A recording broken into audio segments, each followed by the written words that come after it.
people that have watched this show know me over the years. The Financial Times, The Economist, we go through. That's what we play every day. We start with MSNBC and CNN clips. We're not playing conservative right-wing news. So I'm a huge believer in information and in collecting information. And I watch the InfoWars every day and follow Alex Jones closely. You know why? He can put you ahead of the curve. And he's been demonized as a conspiracy theorist, right? I got to tell you, this book, The Great Reset and the War for the World, is the left and the mainstream media are going to have to sit there, and we've got to force them to respond to this book. This book is that important. And Alex, I appreciate it. And I don't understand, as busy as you are, doing as many hours a day, and all the other things you do of getting out there and leading from the front tank and going to rallies and doing all that, I don't honestly understand humanly how you pulled this together. I want you to make the case that you make in this book, The Great Reset, because you take three authors, essentially, and you tie together these three books to make the case of showing data and evidence through their words. You take Klaus Schwab in the Fourth Industrial Revolution. You take the CEO of Nadella, the CEO that followed Gates and those guys and Gates is a guy who has CEO, and Microsoft hit reset. And then you take Yuval Noah Harari, Homo Deus and his other books, and you make the case of what not just the New World Order is, but using this Great Reset to really take up this whole idea of control and authoritarianism and combine it really with state capitalism. So I want you to make the case here in the Great Reset. What is this Great Reset, and why are we at a war for the world right now, sir? The establishment is a lot of different power groups, as you know, but science is always the cutting edge, and they know there's a revolution of science, and so they want to control that science and want to be the people that direct that science. And if they don't bring in a worldwide authoritarian system, they know there'll be competition to them, and they're basically afraid of these massive technological developments that are about to happen. Contrary to limits to growth and things that MIT put out in the 60s claiming society would collapse, will actually expand infinitely with our technology if we have a culture, if we're moral, and if we don't destroy each other. And so they have decided to trigger a controlled collapse and then bring in a new dark age to control the general public, where they will be in their Elysium fields, to use the Greek analogy, where they're these demigods, and then if they even keep us around, it's like you let some ants live in your backyard, you have a potted plant, as Ray Kurzweil has said. And so really, it was easy to write this book. The problem was condensing it down, because they tell us what they're doing. We're going to be gods. Ray Kurzweil says, I don't believe in God yet. I'm going to become a god. He's going to resurrect his father. But he needs all of us to get in line behind his AI so he can be God over us. And so it's basically a destruction of free will. And so you look at Harari and you look at all these people that are in the book, they say, we're going to be gods. We're about to be gods. But we've got to get everybody in line to do what we say before we can become those gods. And it's just quote after quote after quote of just the most insane stuff that if your neighbor said it, you'd lock your door and be scared of them. But they're up there at the Davos group, and they're writing books, and they're making these statements saying, resistance is futile. We're going to take your body over. The future is not human. Looking forward to the end of humanity. I mean, these are Wall Street Journal headlines. These are New York Times headlines. And it's these people, these self-appointed high priests, that are just saying, we are in control of your destiny. Oh, but it's going to be wonderful, and you're going to be empowered, but we're going to control everything you do. So it's a authoritarian delusion of grandeur, but because humans are so amazing and we are made by God, we've created such great technology, they're just declaring themselves the aficionados of humans and that they're in charge of our development and where we're going. And so it's literally a hijacking. The old global elites couldn't beat the Renaissance and innovation 550 years ago, the Gutenberg press. And so it's been them trying to maintain and control technology because it threatens them. And so now they're going to try to use technology to superimpose their will over us. But just like the internet backfired on them, it's going to backfire on them again. So again, it's a bunch of mad scientists, self-appointed control freaks who have set themselves up as the new priest class, who are self-anointed, and are telling us that we have to get in line with the utopia they're building. But when we see the Great Reset and the cutting off of energy and this so-called Great Transition we're in, there is no new technology coming in. They're blocking that.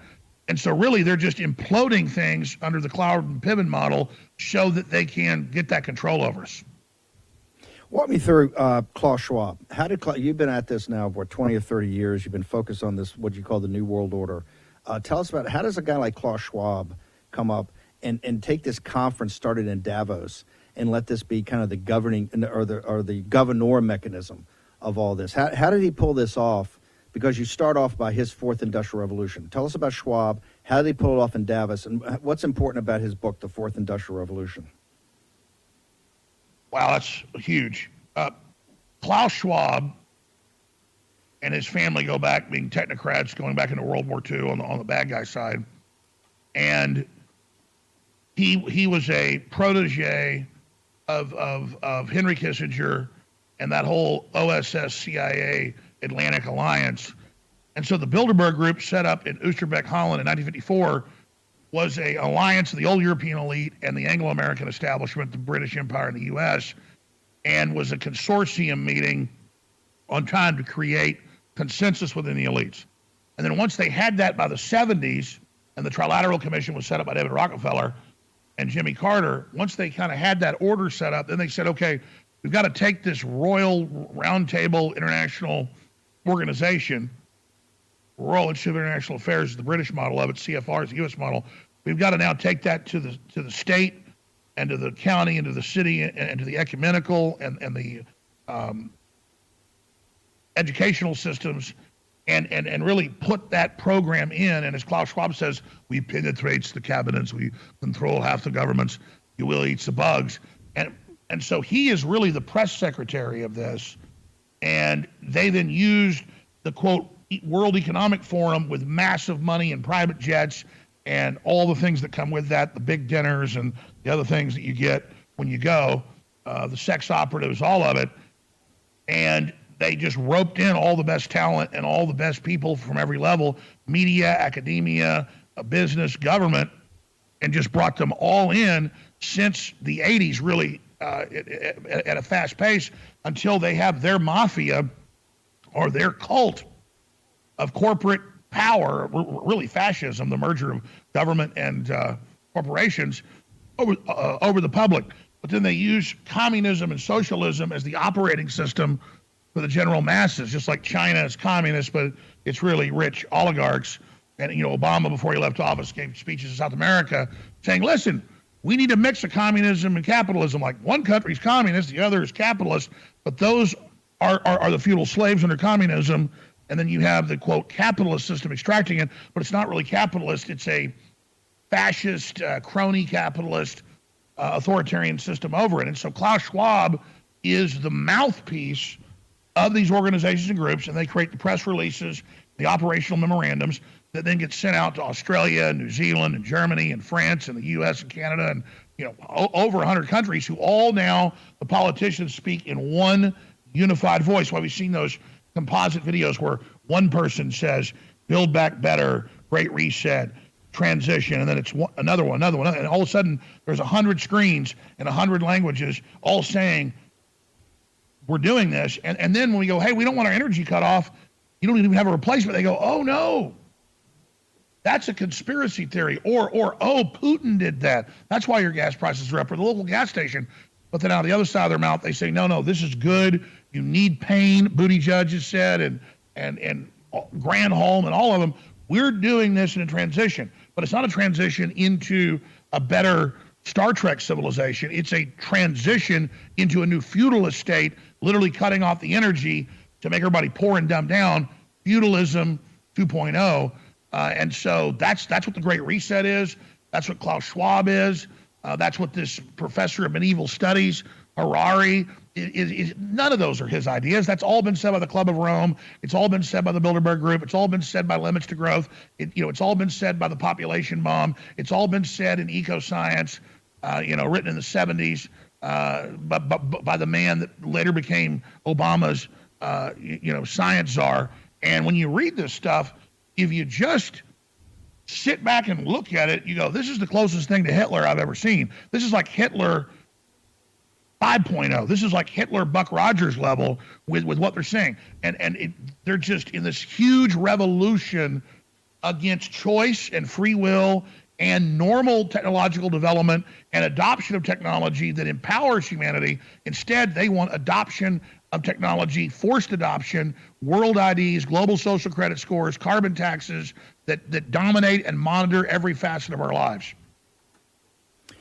I tell you what, can you hang on? We'd love to keep you for one more segment if we could. As long as you want, Steve. This is awesome. Okay, we got Alex Jones. The book is The Great Reset and the War for the World. This is a seminal work. Yes, I know Madeline Peltz, and our marketing director over at Media Matters, is going to melt down. I dare anybody to go through this book and read it and see the references that are cited and the deconstruction he does of some of these major works by major. This is not intellectual slumming. This is a heavy book, and he takes apart and repurposes in there works of some of the top thinkers in the world today.